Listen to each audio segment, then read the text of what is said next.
Shalom jemaat Tuhan yang terkasih. Saya berharap dimanapun kita berada pada saat ini, kita merasakan kasih dan penyertaan Tuhan. Kita merasakan kekuatan dan kesehatan untuk bersama-sama mengikuti ibadah pada saat ini, terlebih dalam mendengarkan firman Tuhan. Saudaraku yang kekasih, sebelum kita masuk di dalam pembacaan dan perenungan firman Tuhan, mari kita sama-sama satu di dalam doa. Mari kita berdoa. Allah yang bertata dalam kerajaan surga, Bapa kami dalam Yesus Kristus. Kepadamu pada saat ini ya Bapa, kami datang tersungkur di hadapan-Mu oleh karena kebaikan dan kemurahan kasih-Mu yang selalu Engkau limpahkan dalam kehidupan kami. Nyata penyertaan-Mu Bapa, dari sepanjang hari Engkau boleh menuntun menyertai kami dalam melakukan segala aktivitas kami, hingga kami ada saat ini sebagaimana yang ada. Itu semua bukan karena kekuatan dan kemampuan kami sebagai umat manusia, tapi kami sadar bahwa semua itu karena pertolongan Tuhan yang selalu nyata dalam kehidupan kami. Olehnya itu Bapa, kami serahkan hidup kami ke dalam tangan-Mu untuk tetap Engkau tuntun, untuk Engkau tetap sertai, sebab tanpa Engkau kami tak dapat berbuat apa-apa. Bapa Surgawi, pada saat ini kami telah siap untuk membaca dan merenungkan firman kebenaran-Mu. Namun sebelum itu Bapa, urapi kami dengan Roh Kudus-Mu, penuhi kami ya Tuhan, sehingga firman yang kedengaran pada saat ini tidak akan berlalu begitu saja, tapi sungguh-sungguh dapat kami pahami dan kami mengerti. Lebih kepada hamba-Mu yang akan menyampaikan firman-Mu, urapi dengan Roh Kudus-Mu sehingga boleh berkata-kata sesuai dan seturut dengan kehendak-Mu ya Bapa. Terima kasih Tuhan, kami telah siap untuk membaca sabda kebenaran-Mu. Di dalam nama Yesus kami telah berdoa kepada Bapa di surga. Haleluya. Amin. Saudara yang kekasih dalam Tuhan Yesus, pernahkah kita mendengar kalimat ini? Bersatu kita teguh, bercerai kita runtuh. Nah, kalimat ini sudah sangat populer dan sudah tidak asing lagi yang sering kita dengar, di mana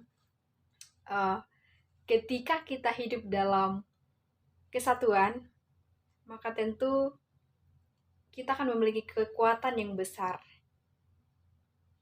Tetapi ketika kita hidup dalam perpecahan atau bercerai-berai dalam satu tempat, satu orang, atau kita hidup dalam tercerai-berai, maka kita tidak akan memiliki kekuatan yang besar karena kita hanya sendiri. Nah, saudaraku yang kekasih, pada saat ini kita akan sama-sama merenungkan firman Tuhan yang terdapat dalam Kisah Para Rasul. Kisah Para Rasul pasal yang kedua, ayat 41 hingga ayatnya yang ke-47. Kisah Para Rasul pasal 2 ayat yang ke-41 sampai ayat yang ke-47 dengan judul perikop cara hidup jemaat yang pertama. Orang-orang yang menerima perkataannya itu memberi diri dibaptis, dan pada hari itu jumlah mereka bertambah kira-kira 3.000 jiwa. Mereka bertekun dalam pengajaran rasul-rasul dan dalam persekutuan, dan mereka selalu berkumpul untuk memecahkan roti dan berdoa. Maka ketakutanlah mereka semua, sedang rasul-rasul itu mengadakan banyak mujizat dan tanda. Dan semua orang yang telah menjadi percaya tetap bersatu, dan segala kepunyaan mereka adalah kepunyaan bersama. Dan selalu ada dari mereka yang menjual harta miliknya, lalu membagi-bagikannya kepada semua orang yang sesuai dengan keperluan masing-masing. Dengan bertekun dan dengan sehati, mereka berkumpul tiap-tiap hari dalam bait Allah. Mereka memecahkan roti di rumah bersama-sama dengan gembira dan dengan tulus hati sambil memuji Allah. Dan mereka disukai semua orang. Dan tiap-tiap hari Tuhan menambah jumlah mereka dengan orang yang diselamatkan. Amin. Dari perikop ini, saya memberikan satu tema, yaitu kesatuan hati. Kesatuan hati. Saudara-saudara yang kekasih dalam Tuhan Yesus Kristus, kita harus menyadari bahwa setiap orang atau setiap orang percaya dapat memiliki kesatuan hati di dalam persekutuan atau di dalam jemaat.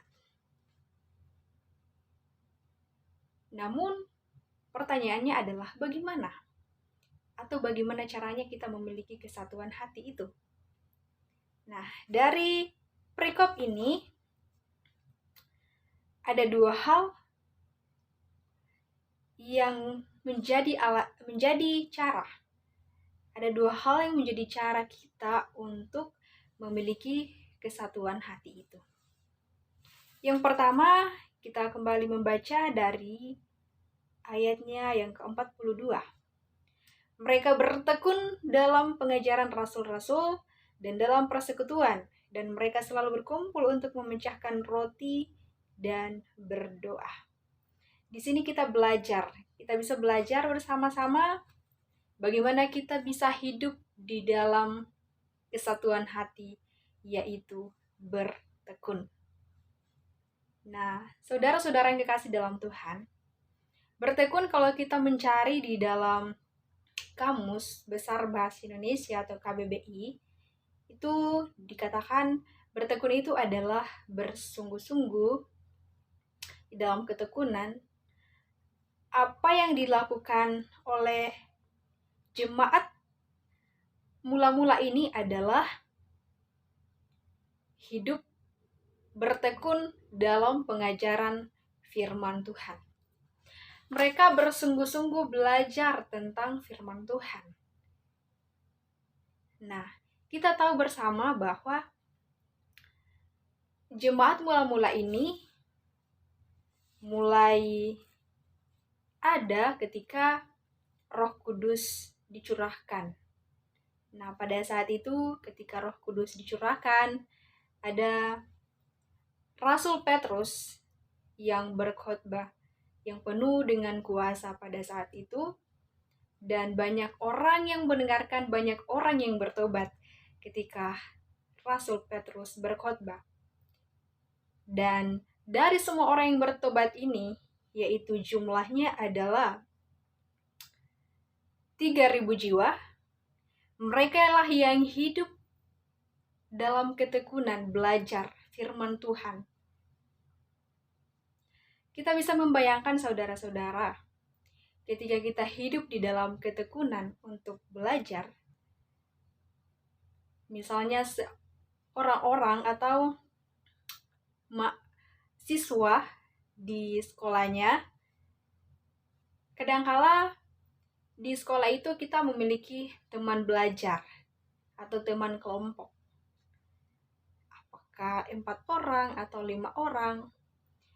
Yang jelas setiap kelas selalu dibagi dalam beberapa kelompok, dan setiap kelompok itu selalu melakukan diskusi bersama, belajar bersama, lalu kemudian kita akan selalu mempresentasikan apa yang jadi hasil diskusi kita.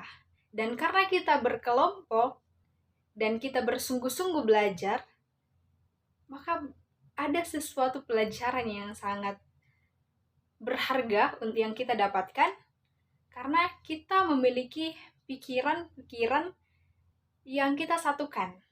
Oleh karena itu, pelajaran yang lebih mudah untuk kita mengerti, lebih mudah untuk kita bahas karena kita hidup di dalam kelompok. Nah, seperti itu jugalah yang dilakukan oleh jemaat mula-mula ini untuk belajar firman Tuhan dari pengajaran rasul-rasul. Mereka bertekun, mereka sungguh-sungguh belajar. Makanya mereka memiliki kesatuan hati oleh karena mereka sungguh-sungguh belajar bersama-sama. Nah, yang kedua yang bisa kita pelajari adalah mereka hidup dalam kebersamaan. Hidup dalam kebersamaan. Nah, saudara-saudara yang kekasih di dalam Tuhan Yesus, jika kita melihat dari ayat ini, ada 2 kali disebutkan mereka hidup dalam kebersamaan atau bersama-sama, yaitu dalam ayatnya yang ke-44 dikatakan, dan semua orang yang telah menjadi percaya tetap bersatu, dan segala kepunyaan mereka adalah kepunyaan bersama. Kepunyaan bersama. Dan yang kedua yaitu ayatnya yang ke-46 dikatakan, dengan bertekun dan dengan sehati mereka berkumpul tiap-tiap hari dalam bait Allah. Mereka memecahkan roti di rumah masing-masing secara bergilir dan makan bersama-sama dengan gembira dan dengan tulus hati sambil memuji Allah. Kepunyaan mereka masing-masing adalah kepunyaan mereka bersama-sama, dan mereka selalu makan bersama-sama. Saudara-saudara kekasih dalam Tuhan, kita pun bisa membayangkan ini dalam bentuk keluarga. Jika kita memiliki keluarga yang betul-betul harmonis, yang saling memperhatikan satu sama lain, ketika ada kekurangan, ada saudara yang membantu, ketika ada waktu, selalu kita memiliki waktu luang untuk selalu bersama-sama, makan bersama-sama. Kalau kita bisa hidup dalam keadaan seperti itu, maka lambat laun kita akan memiliki kesatuan hati dengan keluarga kita, dengan saudara-saudara kita. Nah, seperti itulah yang dilakukan oleh jemaat mula-mula ini. Mereka bukan hidup dalam keluarga saja, tetapi mereka hidup dalam berjemaat. Bisa kita bayangkan bagaimana kehidupan mereka sehingga mereka dapat memiliki kesatuan hati. Kesatuan hati itu memang sangat sulit untuk kita dapatkan atau untuk kita temukan. Kalau bukan kita sendiri, kalau bukan sikap hati kita sendiri yang memilih untuk mau hidup dalam kesatuan hati. Lalu bagaimana jika saat ini jemaat atau cara hidup jemaat mula-mula ini kita kembali atau kita wujudkan lagi di zaman sekarang ini? Apakah masih bisa? Saya pikir memang masih bisa, saudara-saudara, tapi akan banyak hal yang terjadi. Beberapa gereja yang saat ini ingin untuk mengembalikan jemaat atau gereja mula-mula, cara hidup mereka yang mula-mula. Dan apa yang terjadi? Banyak orang yang keluar dari gereja itu. Banyak yang secara tidak langsung tidak mengungkapkan tidak setuju, tapi mereka keluar dari gereja itu. Jadi memang agak susah, memang agak sulit untuk kita kembalikan jemaat, cara hidup jemaat yang mula-mula. Tetapi kita yang percaya, kita yang sungguh-sungguh memiliki hati dan kerinduan, tidak ada salahnya jika secara pelan-pelan kita mulai di dalam jemaat kita. Dan untuk memulai semua itu dimulai dari hati kita terlebih dahulu, dimulai dalam keluarga kita untuk satu hati. Ketika kita bisa memiliki hati yang benar-benar mau hidup dalam kebersamaan dengan jemaat, kemudian kita kembangkan lagi dalam keluarga kita, lalu pelan-pelan kita masuk dalam jemaat. Karena ketika jemaat sudah melihat bagaimana kehidupan keluarga kita, maka mereka pun akan ikut. Mereka pun akan, hati mereka akan tertarik untuk melakukan itu. Untuk memiliki kerinduan, kesatuan hati, hidup dalam berjemaat. Karena apa yang bisa kita lihat dari cara hidup jemaat ini, mereka disukai oleh semua orang. Dan karena banyak orang yang menyukai cara hidup mereka, maka semakin hari semakin bertambah jumlah orang yang percaya. Dan itulah seharusnya bisa kita lakukan sebagai orang-orang percaya. Kita bukan sekedar memberitakan kabar keselamatan, memberitakan kabar baik tentang Yesus, tetapi bagaimana orang melihat tingkah laku kita yang sesungguhnya. Karena tanpa perbuatan dengan iman yang kita miliki, itu juga sia-sia. Karena orang-orang zaman sekarang